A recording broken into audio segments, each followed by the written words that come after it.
Olá, meu nome é Sabrina Moura, estamos aqui de volta para o nosso workshop de marketing cultural e hoje nós vamos fazer uma revisão sobre as últimas aulas. Para quem perdeu, então fica atento nessa revisão.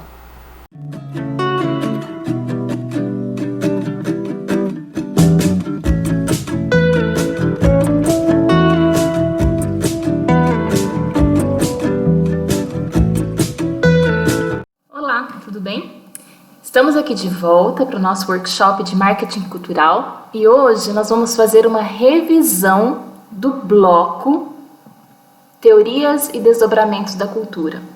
Lá no começo, na primeira aula, eu expliquei como que ia ser a dinâmica desse workshop e no final dessa revisão eu vou explicar novamente, tá bom? Para saber onde que nós vamos entrar. O que nós falamos, né, nesse bloco Cultura? Nós falamos sobre conceitos de cultura e teorias da cultura, né? E falamos também um pouquinho sobre globalização e os impactos da globalização no âmbito cultural. Na nossa primeira aula, nós trouxemos os conceitos de Bauman e falamos um pouquinho desse livro dele, né? Que é o Ensaios sobre o Conceito de Cultura, onde ele traz cultura como conceito, cultura como estrutura e cultura como praxes. E nós falamos um pouquinho brevemente sobre cultura como conceito. E o que seria mesmo esse cultura como conceito?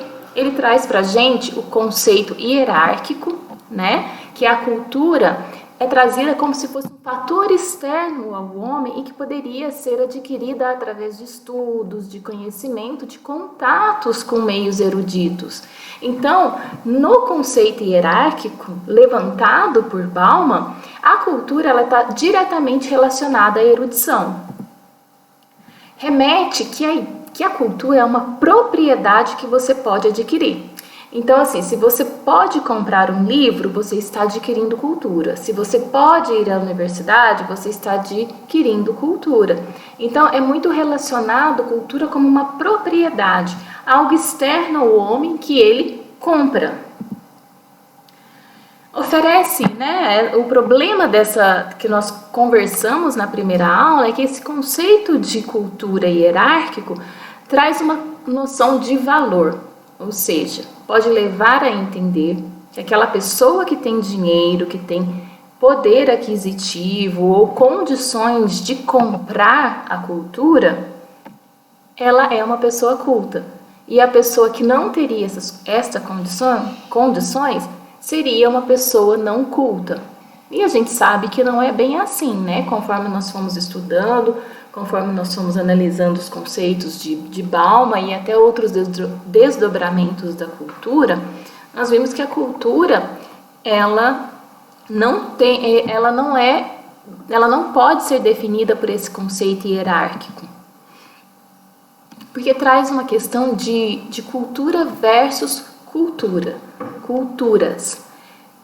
Então, de acordo com o conceito hierárquico analisado por Bauman, se a cultura é uma propriedade, ela seria algo único, não existia possibilidade de diferentes culturas, né? Diversidade cultural. O conceito diferencial que Bauman trouxe, só para a gente relembrar rapidinho, ele emprega-se para explicar as diferenças entre os povos, tanto as diferenças sociais como as diferenças naturais. Então, a partir desse conceito hierárquico, começaram a haver diferença entre modos de viver, entre modos de produção de um país, de um povo, em relação ao outro. Lá no mundo grego, o núcleo helênico, né, os filósofos do núcleo helênico, eles já percebiam essa diferença, né, o modo como eles viviam e o modo como a margem bárbara vivia. E também eles já registravam as diferenças entre os povos, que eles chamavam de povos exóticos, que eram, na verdade, os povos contrários a eles, os egípcios, os babilônios. E aí começam os primeiros indícios de uma legitimidade de modos de vida alternativo, que foram discussões trazidas ao longo da história por vários pesquisadores, nos quais o Bauman se baseia para escrever o livro, né? ensaio sobre o conceito de cultura e que teve um auge na era moderna e que as pessoas, né, os estudiosos, começaram a registrar quais eram as diferenças, né? E quais eram os símbolos e os entendimentos que existiam num determinado povo em relação ao outro. Então, assim, os nativos de um lugar utilizavam significados de uma maneira diferente do que em outros lugares. Há significados diferentes de acordo com cada povo. E o Bauman também trouxe o conceito genérico, que nós falamos nesse primeiro bloco, que é uma crítica direta à definição hierárquica. Por quê? Porque considera a cultura como algo universal. Algo universal e que expressa, né, é expressada pela produção daquele povo, de maneira simbólica. Então, o universo cultural de um determinado povo é expressado pela maneira como que eles produzem arte, produzem bens, produzem modos de viver. Então, sendo assim, não existe sociedade sem cultura e não existe indivíduo sem cultura, né? E ele reforça que o que difere o homem do animal são essas qualidades psicológicas que o homem possui, que é o pensamento, o intelecto, a criação e o atributo de pensar, transformar, modificar seu meio. E a cultura, ela é tanto algo pré-social como socialmente gerada, que foi o que nós falamos, né? Porque o homem, ele cria a cultura e o próprio homem é modificado e transformado por ela. Como o homem possui esse atributo de pensar, transformar, modificar, ele se adapta, ele cria a cultura ao mesmo tempo que é transformado pela cultura.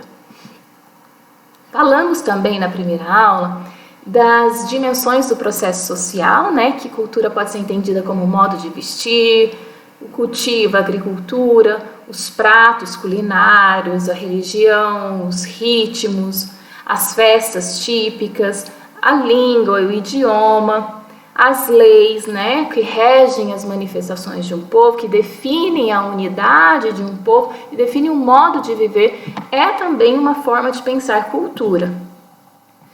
E dentro desses desdobramentos, nós falamos um pouquinho também da cultura erudita. O que seria a cultura erudita?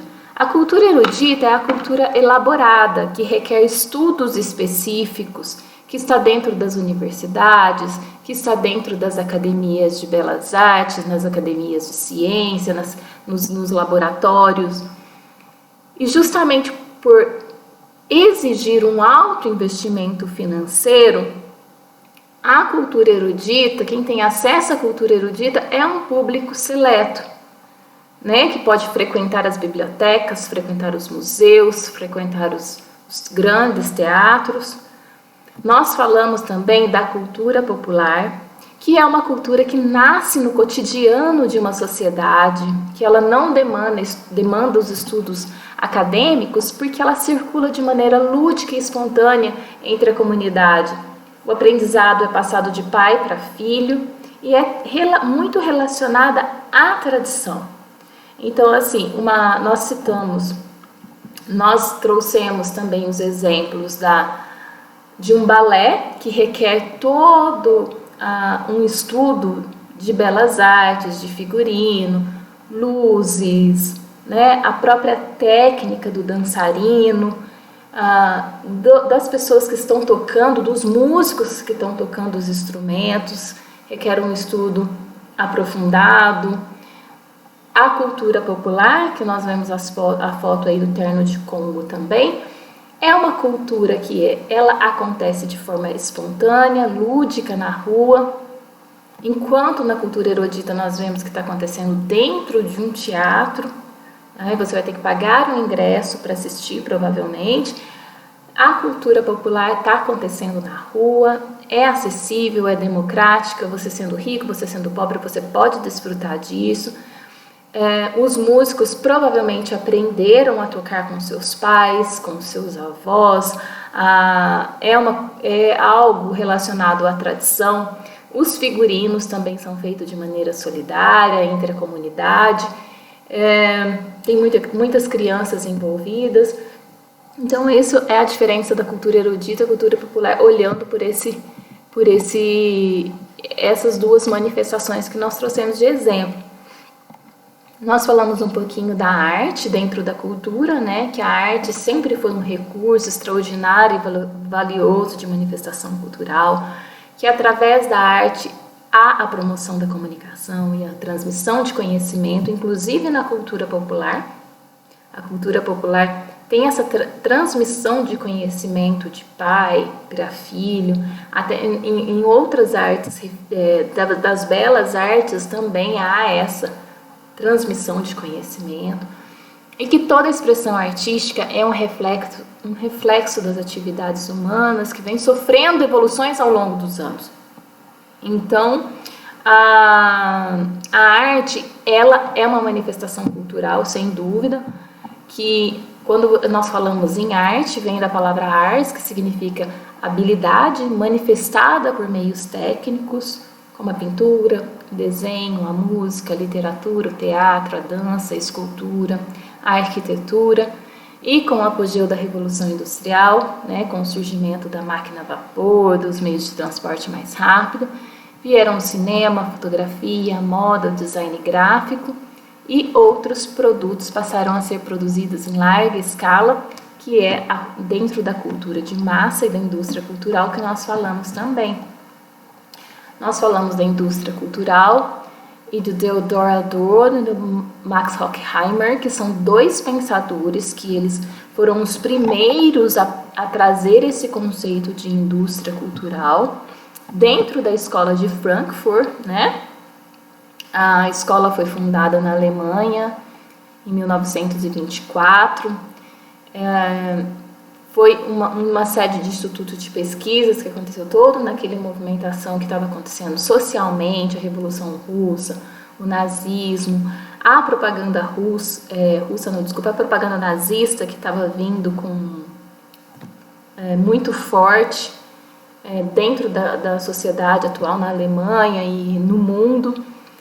E aí, outra coisa que ele fala também, que esses dois pensadores, né, trouxeram essa questão de indústria cultural porque começaram a observar que a cultura estava sendo transformada. Quando eles falam em cultura, eles estão referindo ao termo Kultur, em alemão, né, que significa produção artística, habilidade artística, relacionada à produção artística, não somente ao modo de viver. Então, esses dois pensadores da escola de Frankfurt, eles fazem uma análise com foco na cultura e como as mudanças tecnológicas e os avanços industriais que surgiram, né, após a guerra, entre esses períodos de guerra, instigaram os pensadores a refletir sobre as produções culturais que estavam acontecendo de forma massificada em larga escala. O capitalismo ele passou a englobar as produções culturais e a produzir a cultura de uma forma industrial, e o termo cultura de massa surgiu ali no século XIX, dentro dessa escola, e leva em consideração a arte, a produção artística, né, como parte desse análise, desse entendimento sobre a cultura de massa. A cultura de massa ela pode ser entendida como bens e produções de arte, que são absorvidos pela cultura e produzidos de maneira massificada. Né? A cultura de massa e a indústria cultural, e dentro dessa produção de arte, trouxe algumas maneiras de entender, né? Que a razão instrumental, que no iluminismo os pensadores defendiam o desenvolvimento da razão para levar a liberdade ao indivíduo. Só que essa técnica, na verdade, ela foi aproveitada pela indústria e pelo sistema capitalista e se tornou uma razão instrumental, um instrumento para a cultura de massa e para a indústria cultural, levando a uma padronização das formas culturais. Padronizou as formas culturais. A arte ela tem A característica dela ser algo individual, dela ser algo específico, original daquele artista, mas dentro da indústria cultural, a arte ela passou a ser produzida de forma padronizada, não com o objetivo de atingir estéticas culturais, mas baseado na venda de produtos artísticos, trouxe um simplismo e um estereótipo, a diversidade cultural e gerou uma produção social do gosto, que, ou seja, o que nós gostamos e o que nós desejamos e que nós compramos nem sempre é algo subjetivo e individual, mas é algo plantado em nós de maneira intencional através da mídia de massa. Ele traz até, né, a gente falou até um pouquinho do conceito de o cidadão deixar de ser cidadão e ser intitulado como consumidor.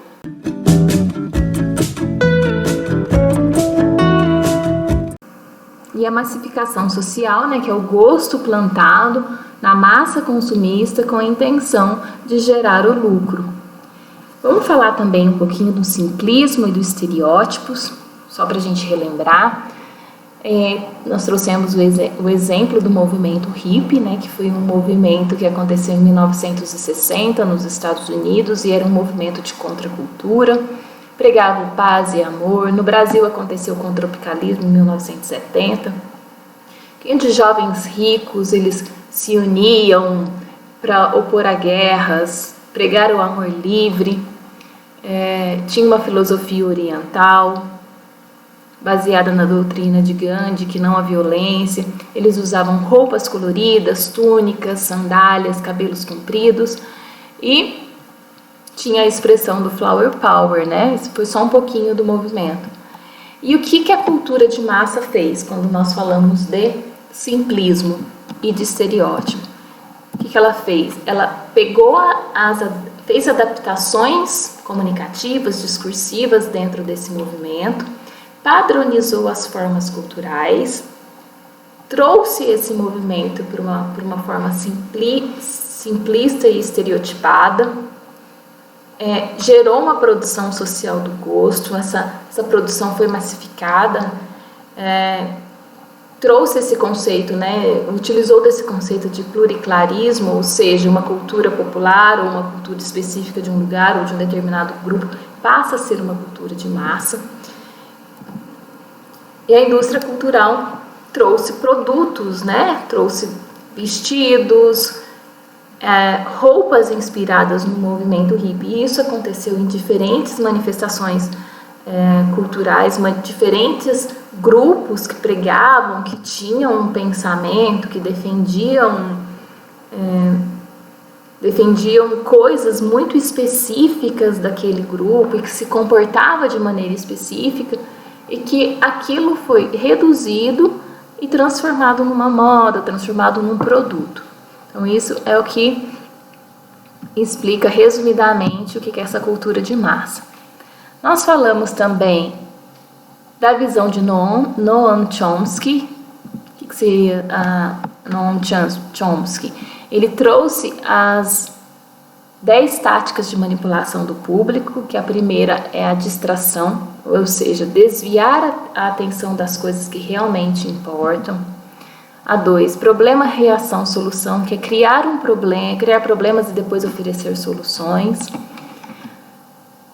Tem a terceira tática de manipulação do público, de acordo com Chomsky, que é a gradação, que é implementar medidas impopulares de forma gradativa.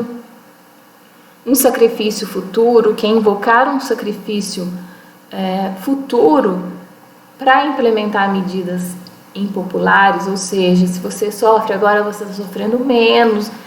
Se nós não fizermos isso hoje, nós vamos sofrer muito no futuro. Então, para as pessoas é mais fácil sofrer no futuro do que sofrer agora, vamos dizer assim. Então as pessoas falam, nossa, lá eu vou sofrer muito, então eu vou fazer um sacrifício agora, porque senão eu vou sofrer muito lá.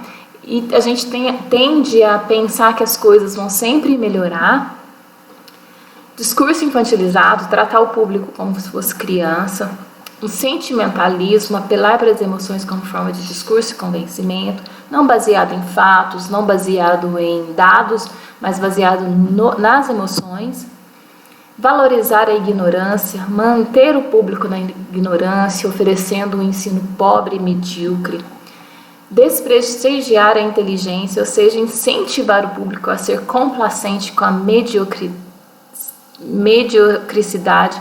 Então, a gente, de acordo com essa tática de Chomsky, a população, o público é incentivado a achar que a mediocridade é algo comum, que é algo normal, que a gente não precisa de estudar, que o professor pode ser desvalorizado, incentivar a introjeção da culpa, que é colocar na cabeça do indivíduo que ele é o culpado por sua própria desgraça. Se ele não conseguiu um emprego, é porque ele é ruim. Se ele não conseguiu entrar na universidade, é porque ele não é inteligente, sabe? Sem analisar os problemas sociais, sem analisar todo o motor em volta.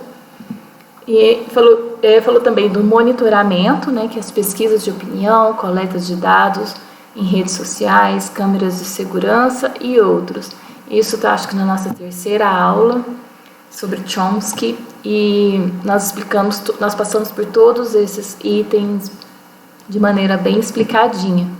Eu só quero trazer um exemplo aqui que aconteceu ontem, eu achei pertinente trazer. Hoje é dia 29, né? Aconteceu ontem. No Twitter, né, o ministro Ricardo Salles e Rodrigo Maia, que é o presidente da Câmara dos Deputados, falou: o ministro Ricardo Salles, não satisfeito em destruir o meio ambiente do Brasil, agora resolveu destruir o próprio governo. Aí o ministro do meio ambiente, o Ricardo Salles, responde: nhonho. Não é de rir, gente. Não é de rir. Mas por que eu trouxe isso daqui? Porque aqui, só nessa pequena comunicação, né, nessa troca de mensagens que está disponível, né, para o Brasil, a gente identifica algumas das táticas de manipulação de Chomsky, ou seja, a distração, desviar a atenção das coisas que realmente importam, né, porque isso virou um bafafá, e outras coisas podem estar acontecendo de mais sérias, então isso gerou um bafafá, distraiu, né, a população para isso, até que eu estou trazendo isso para a aula, porque eu fiquei sabendo, todo mundo falou, foi nas redes sociais. Tem um discurso infantilizado, porque trata o público como criança, trata a população como pessoas que não têm capacidade de raciocínio lógico, né, mais evoluída. É claro que uma criança tem uma capacidade, mas criança pensa como criança, né? E em Chomsky fala, se você trata um adulto como se ela fosse uma criança de 12 anos ou menos, ela vai reagir como se fosse uma criança de 12 anos ou menos.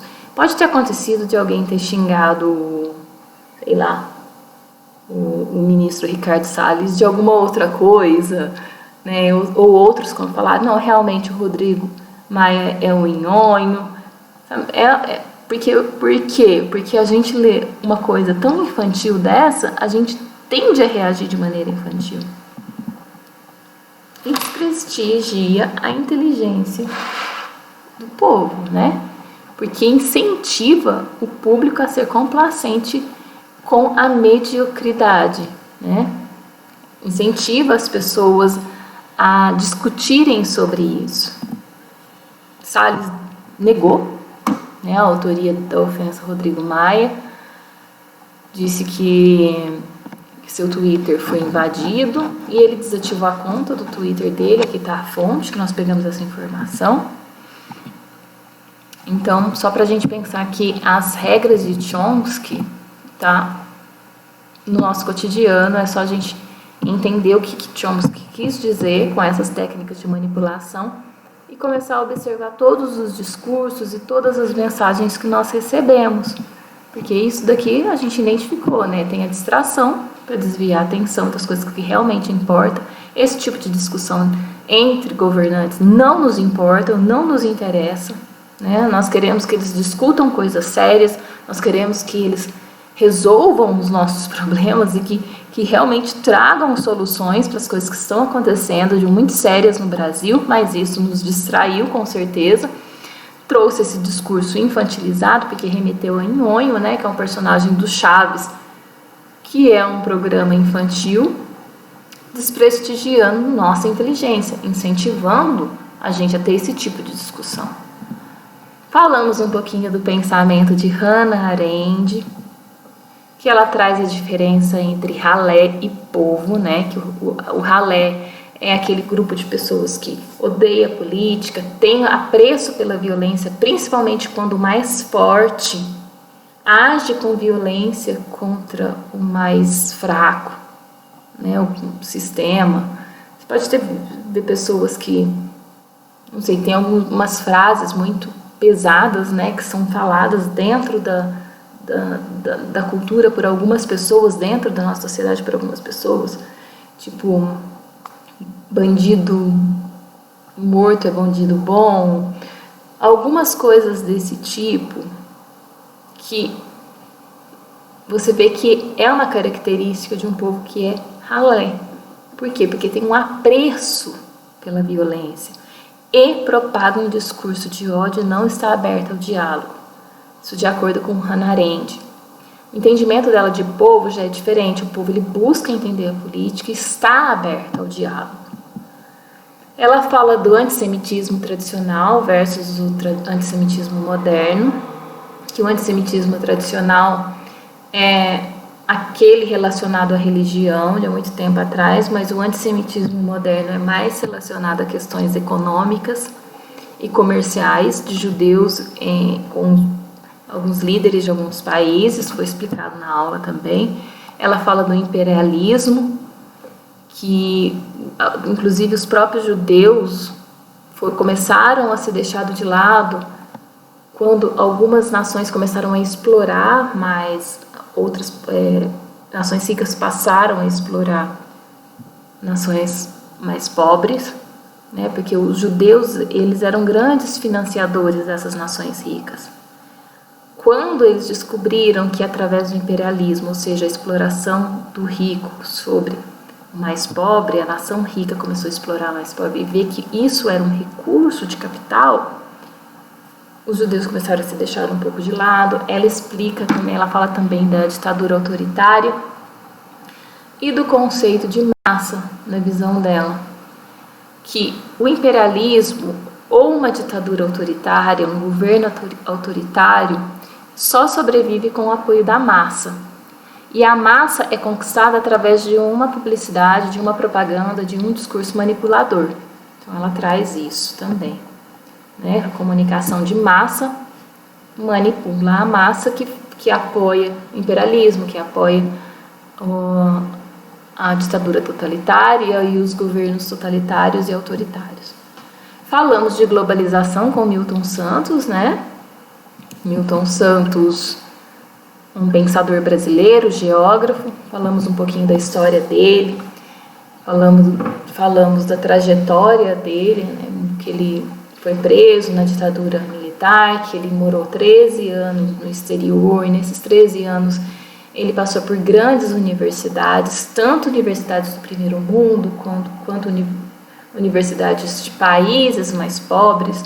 Teve uma total observação de como as cidades se formavam, escreveu importantes livros e estudos sobre suas pesquisas. Então, falamos da globalização, que é um fenômeno concreto e inevitável, que a globalização ela é uma manifestação do capitalismo, que o capitalismo não é um fenômeno que aconteceu agora, ele aconteceu de forma gradual lá com a formação dos burgos, das pequenas cidades, dos centros comerciais lá na Idade Média.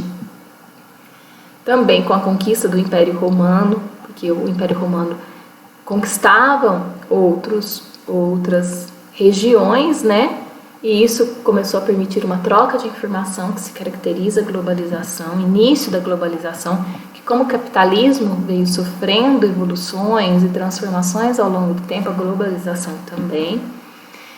com a necessidade de comercialização dos produtos, iniciaram as navegações na era dos descobrimentos, com os navios mercantes, com todo esse sistema de troca, que é também o começo da globalização. Na Revolução Industrial, como veio os novos meios de transporte, que possibilitaram maiores intercâmbios de pessoas, né, pessoas viajando de maneira mais rápida entre os lugares, isso também é uma característica da evolução da globalização, e o boom da internet que nós temos atual, que quebrou fronteiras e barreiras entre os países e os povos. Então vamos relembrar, foi o surgimento dos burgos, a era das navegações, a revolução industrial e o boom da internet. Isso faz, quando a gente quer pensar sobre globalização, nós podemos pensar dessa maneira, né? Nessa forma de evolução da globalização, isso de uma maneira simplificada. Claro que nós precisamos estudar muito mais. Falamos um pouquinho, brevemente, de Marshall McLuhan, que ele trouxe o termo aldeia global. E o que é esse termo aldeia global? É a sociedade, é justamente a sociedade contemporânea que nós vivemos, porque ele é um canadense, né, e um teórico da comunicação. Então, quando ele lançou esse termo, quando ele falou sobre esse termo aldeia global, ele falou 30 anos antes do surgimento da internet. Então, ele é considerado nos meios de estudo da área da comunicação social um grande visionário,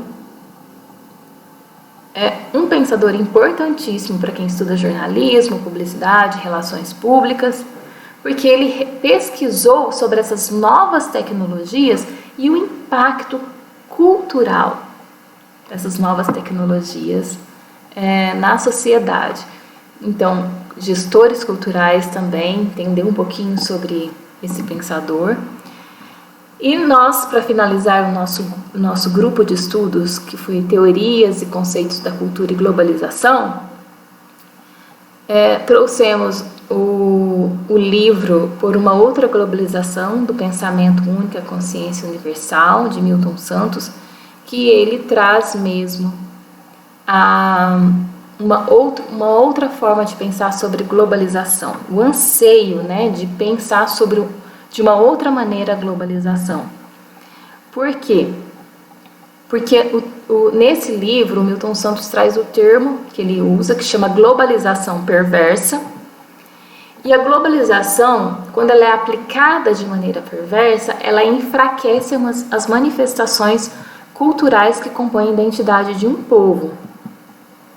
E a população pobre, né, ela é um importante ator social para resgatar essas manifestações culturais, para resgatar essa identidade cultural, e o gestor cultural que está fazendo projetos, que está buscando verbas para essas manifestações culturais, tem que entender que a manifestação cultural está sendo enfraquecida por essa globalização perversa, mas que as manifestações culturais é uma forma de resgatar a identidade de um povo.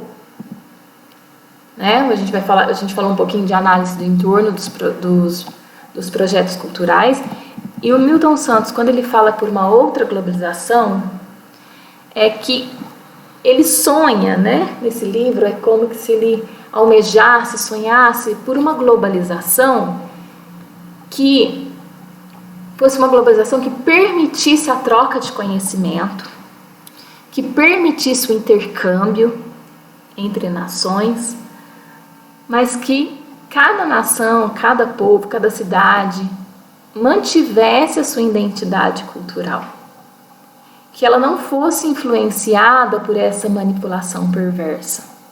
Que a manipulação perversa geralmente tenta unificar, né, tem uma unicidade de tempo, unificar a maneira como as pessoas pensam, sendo muito prejudicial para a cultura popular, para a cultura tradicional.